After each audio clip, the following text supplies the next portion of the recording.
Hey everybody, welcome in, welcome back. Happy Wednesday, happy hump day.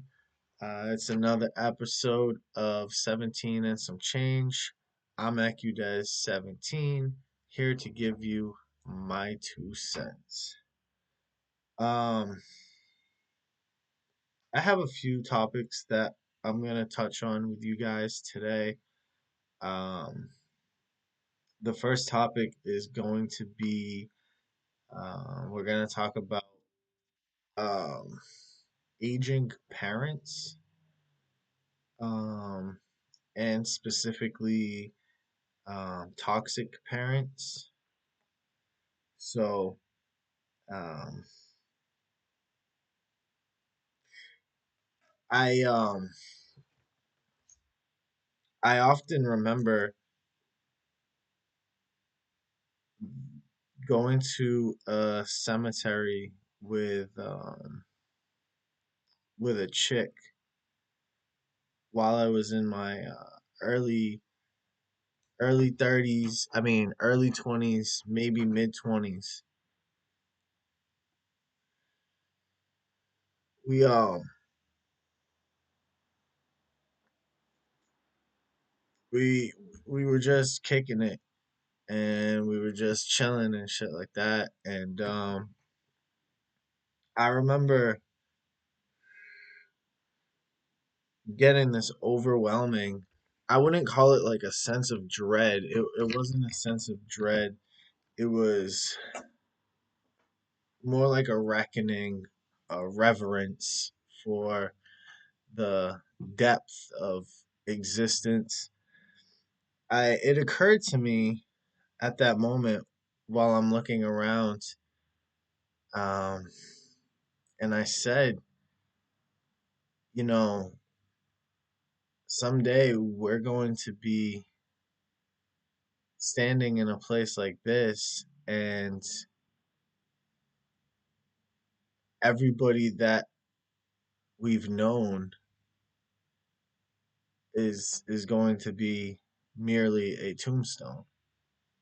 Um, and as we age, more and more people that that that we're close to um, disappear. You know, usually for people, um, a lot of times their first major loss is a pet when they're children. Um, and then their first real major loss is a grandparent. Um,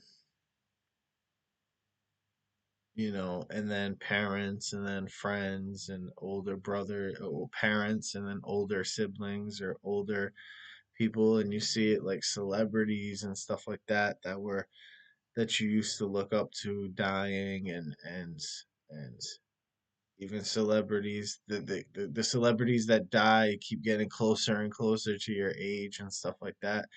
um and I'm assuming a lot of my audience, you know um my audience is kind of geared towards younger men. um and so a lot of you guys are probably, more on that first trajectory where it's like losing grandparents, or getting ready to lose grandparents. And I mean, I'm 36. I just assume that most of my followers are younger than me. If you're older than me, God bless. That's awesome. That's great.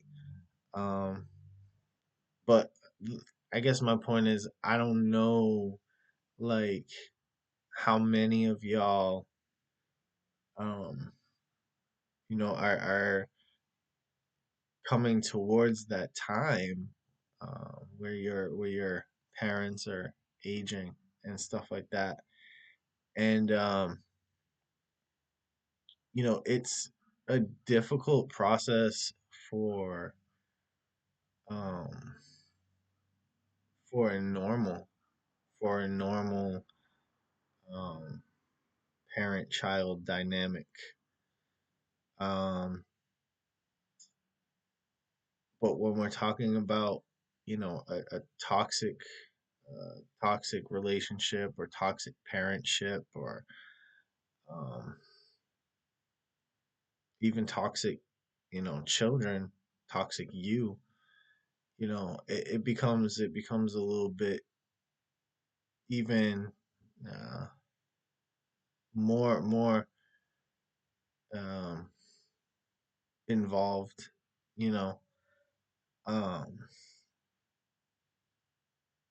when we're talking about like the typical like standard aging process, we're talking about like most normal parents, right? There comes a time where um they have to they become they stop being the caretaker and shift towards the cared for. Um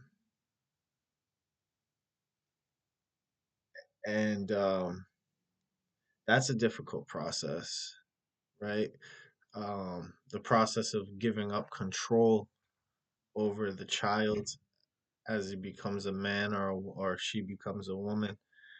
That's a difficult process, right? Um,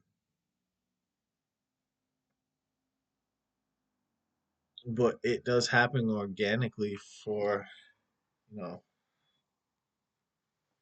healthier families and stuff like that, healthier individuals. Um, that role shift happens naturally, organically, and stuff like that. Um, when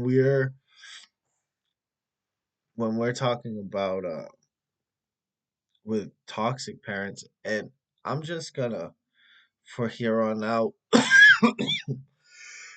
excuse me, from here on out, I'm just gonna refer to them as narcissistic parents, just for the sake of conversation. I feel like it's a lot easier to do that.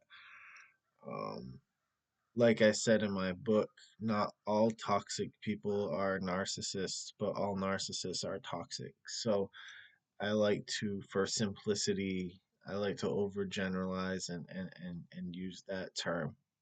Um, narcissistic. And then with them, it's when they're getting older and stuff like that, depending on what your relationship with them was. If it was a strained relationship, which it most likely was, um, then there's a not a role shift. That role shift may or may not never fully happen. The narc won't like fully allow that role shift to happen, regardless of what condition they're in. But it's a paradigm shift. It's there, and I want to speak to those who have strained is too generic of a term. I want to speak to those who have uh, uh, uh, a tortured relationship, those who see themselves as um, had been treated less than fairly, so to speak. Um, those who see their parents as kind of looming shadows or looming figures. Um, there becomes a paradigm shift. And this is only applicable as well to the children who are doing the gray rock and or and doing the growth, right? It's less so towards the children who remain in that cycle. These are the ones. This is towards the children, the adult children who were breaking out of the patterns and breaking out of the cycle and stuff like that. Um, so instead of a role shift, you experience more of like a paradigm shift where one day you're doing everything you can to outrun this shadow, and then the next day before you can make it to a safe space, you see the shadow tripping and falling and shrinking.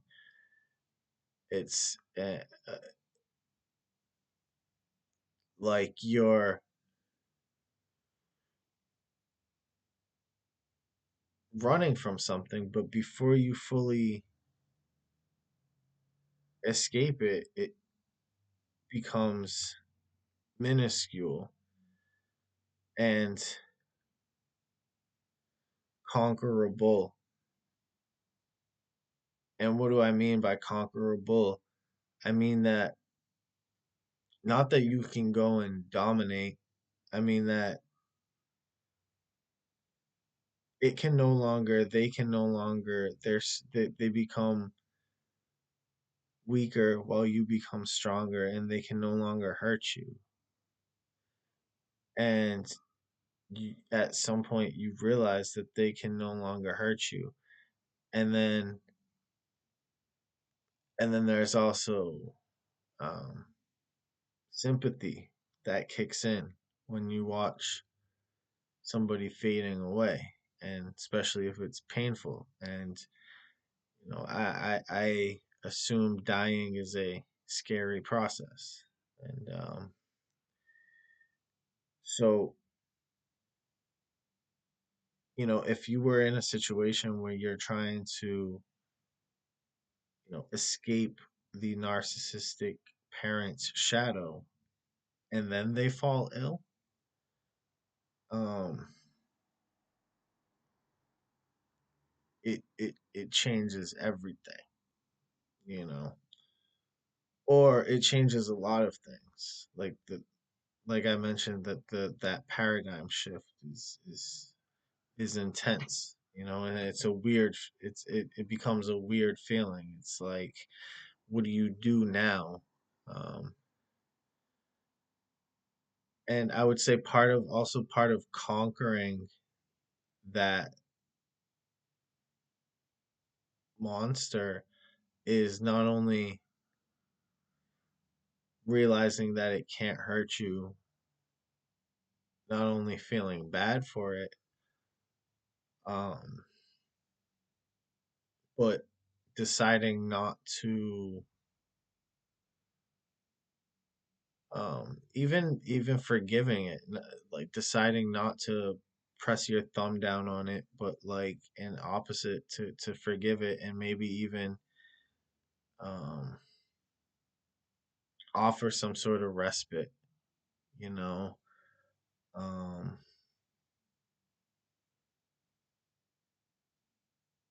it's it just becomes different. It just becomes different. Like s- especially if it's not just like aging, if it's something that's like drastic and like disease related, where it's something that's like fast and like accumulative, and like you're watching them like quickly like deteriorate and shit like that. I don't know if you're ready for that feeling. All you people who are dancing with, you know, with narc parents, dancing that dance with narc parents, it will um it will rattle your cage when he or she, when your mom or dad, you know, if and when they start going downhill. You know what I mean? And then part of it's like you, there's a lot of you feel relief, but you can't feel relief. You know, there's this relief that like you're gonna get that space that you were fighting for and that peace that you were fighting for, but you can't feel that relief because they're in pain. And and you know, and also your conscious knows that like it's wrong to um want bad for somebody so that you can have good. You know what I mean? So, but that's that. You know, it, we have, you know, we all have parents. We're all gonna lose our parents, and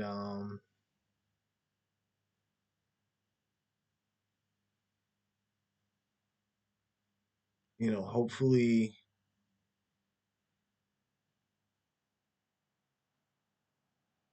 that's why I see like a goal is to be a goal should be for young men to become parents or even young women to become parents. I think it should be everybody's goal to become parents and then be better than what your parents were.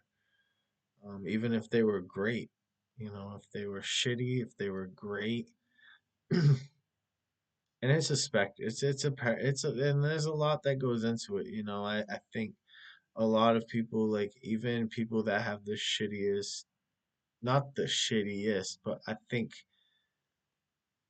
a lot of a lot of people who grew up with uh shitty, toxic, narc type parents um would still only be able to give could still find reasons to give that parent a D as opposed to an F. You know what I mean? Um not to go too far into like the whole conversation about like narcissists and stuff like that. But you know, on some level, people always say, "Oh, they don't care about you. Like they don't care about you. They don't care about you. They don't care about you." And that's true in a way, but that couldn't be further from the truth in other ways. Um, they obsess over you, and you can't obsess over something that you don't care about. You know, they say um, they'll treat you like a possession. They think of you as a possession. They think of you as like a toaster or like as an appliance. And this is all true. Um, and, but they're also very possessive. And what happens to people if they mess with somebody who is um, under a narcissist's umbrella, right? It's it's wrath and fury that like no other. My point is like you don't mess with a narc's person, and that indicates a level of care as well, right? You can't say that they just don't care. They care in a different way, in a very painful way. But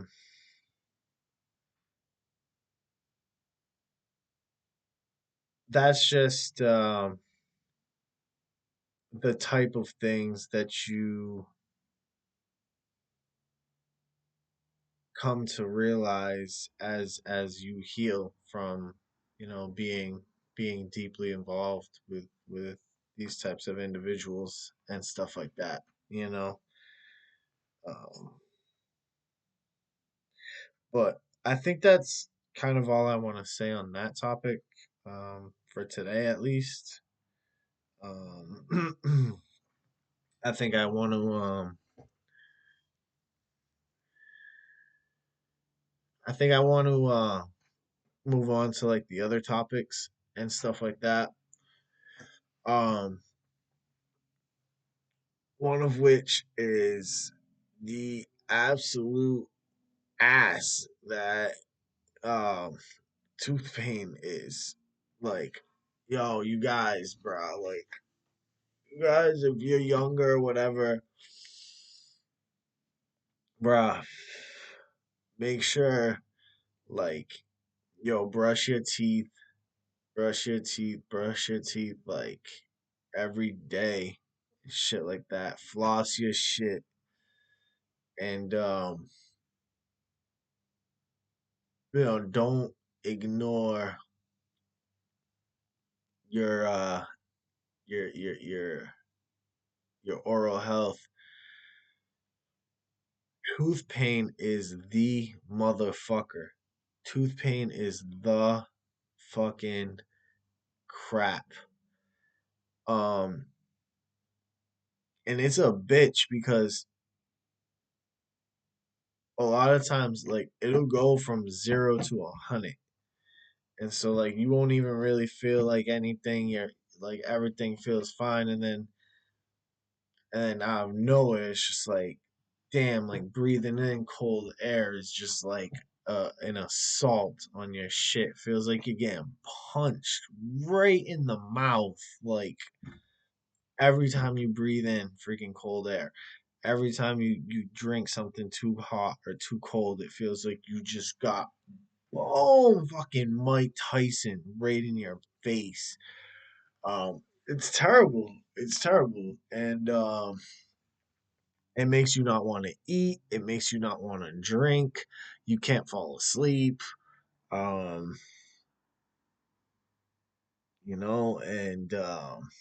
and then you gotta get fillings and cappings, and nobody wants to go to the dentist and stuff like that. You know, um, so just take care of your teeth. It's the particles in food. It's the residual from the food that starts breaking down the teeth and stuff like that. And so you gotta that's why you brush. That's the reason you brush, to get rid of those like food particles. It's the sugar, and like, you just gotta do it and stuff like that. They're worth maintaining, you know. Um the government reopened. The government reopened, or is reopening, and I applaud the 8 Democrats that went over and voted for it to reopen. I didn't expect that, but I applaud it. I think anytime that can be done, it's a good thing. It's very unfortunate that we have two distinct teams, and the reaching across the aisle is seems to be more of a wordplay than a actual happenstance. But in this instance, we we saw that come to fruition. Um, 8 of them. 8 is a pretty solid number. One of them happened to be that Fetterman guy. I mentioned him from Pennsylvania. I mentioned him a few episodes back because he doesn't do like the whole suit and tie thing.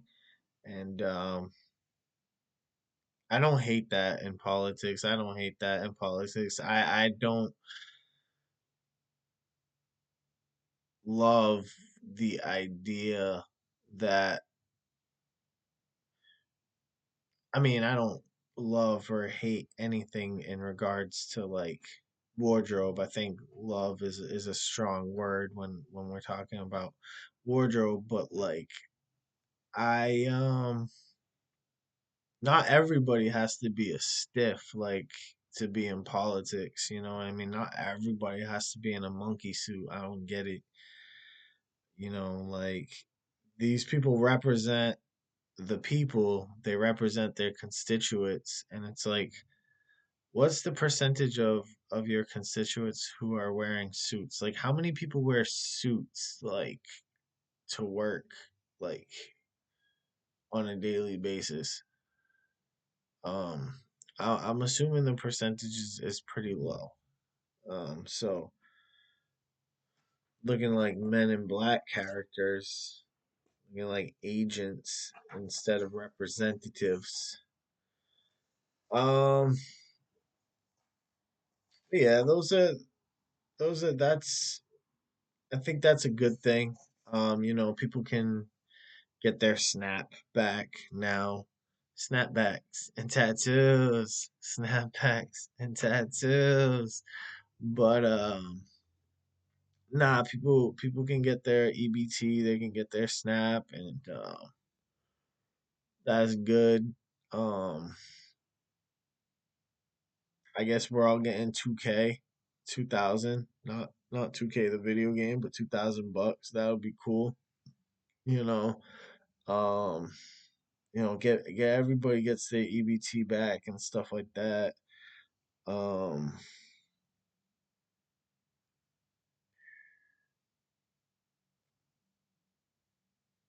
yeah, that's a plus. That's a plus. That's very good. And furthermore, outside of that, I don't know if you guys remember. Some people remember, some people don't remember. It was Lay's potato chips.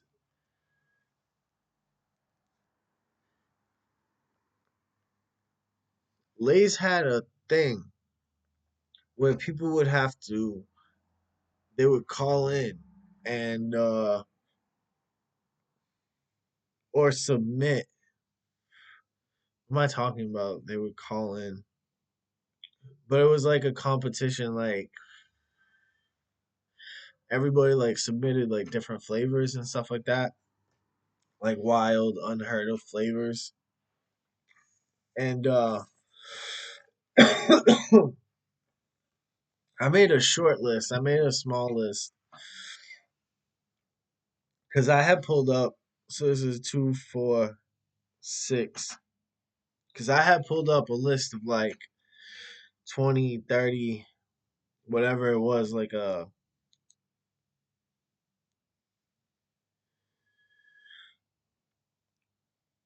had pulled up like an expansive list and whatnot. And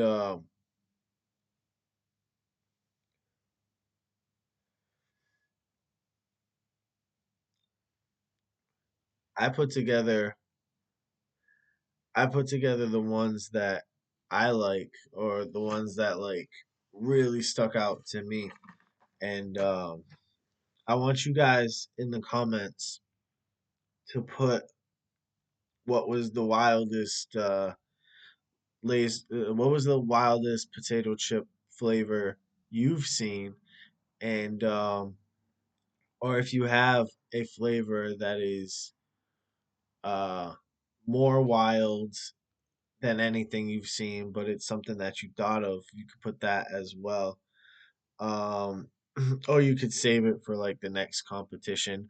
My um my crazy one would be raw sewage. Like if you did like like a flavor that was raw sewage, I think that would be nuts. Or nuts. You could do like ball sack, like a ball sack flavor of Lay's potato chips, and I think that would be wild. I think that would be nuts too. Um, but the ones that stuck out to me was toothpaste. The toothpaste potato chip, toothpaste Lay's, that one really, really, really stuck out to me for some reason. And I have that one top on the list. Like that one, I always go to that one right away. Like every time I bring up this competition or whatever, like every time I'm talking about like wild flavors of different things, like I always bring up the toothpaste thing. Like toothpaste potato chips, like that's crazy. Orange juice.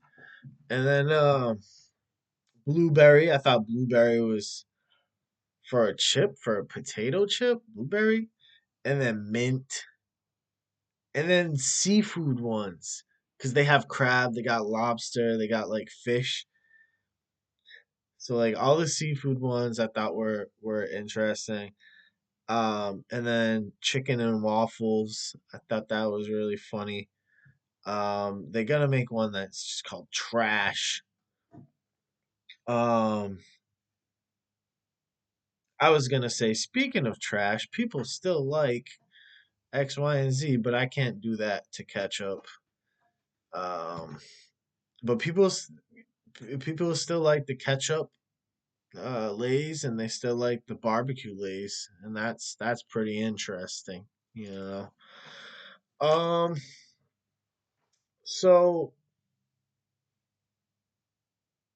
oh, speaking of which,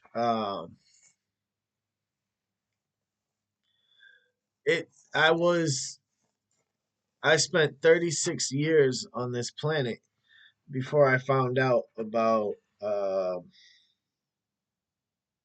freaking barbecue sauce being able to mix with mayonnaise. The combination of barbecue sauce and mayonnaise is out out of this world. It's amazing. And the only bad thing about finding it is that I didn't find it until recently, but I'm glad I found it. It's really good, and you guys should try it.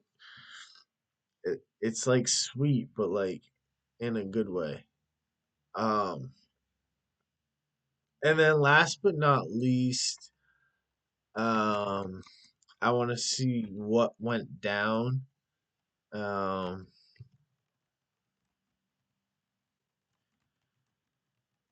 on this day in history. Um,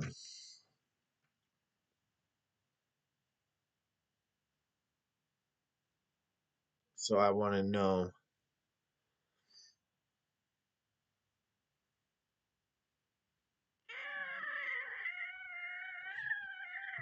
Okay,